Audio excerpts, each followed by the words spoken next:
ধনচিৰি যিটো সমষ্টি যিটো নেকি আজি ব্লক সমিতি পূৰ্ণাংগ সমিতি গঠন হৈ গ'ল আমাৰ যিটো নেকি 3 বছৰীয়া এটা মানে বডি গঠন হৈ গ'ল গতিকে এই বডিটো মানে আগন্তুক দিনত যিটো নেকি আমাৰ ধনচিৰি সমষ্টিৰ হকে বিভিন্ন ধৰণৰ ইছ্যু লৈ পেলাই তেওঁলোকে কাম কৰি যাব আৰু কাম কৰি পেলাই নেক্সট আমাৰ যিটো 25ৰ যিটো টাৰ্গেট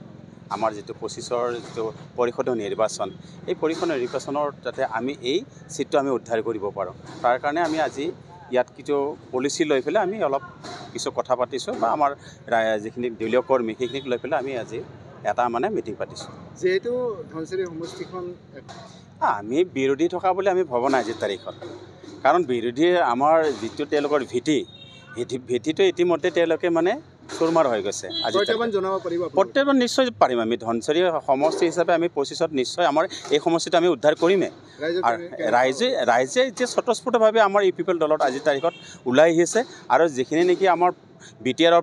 প্ৰধান প্ৰমোদ বড়ো ডাঙৰীয়াৰ যিটো ভিজন আৰু ডকুমেণ্ট সেই ডকুমেণ্ট যিখিনি নেকি মানে কাম কৰি গৈছে তেখেতে ৰাইজে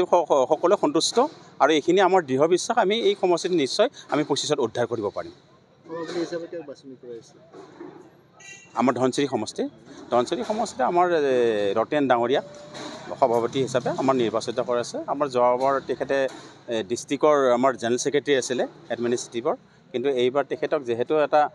এই সমষ্টিটো উদ্ধাৰ কৰাৰ স্বাৰ্থত তেখেতসকলক মানে কাম কাজ কৰাৰ ক্ষেত্ৰত তেখেতৰ যিখিনি নেকি ভূমিকা বা তেখেতৰ যিটো পলিচি সেই পলিচিখিনিতে যাতে আগন্তুক দিনত এই সমষ্টিত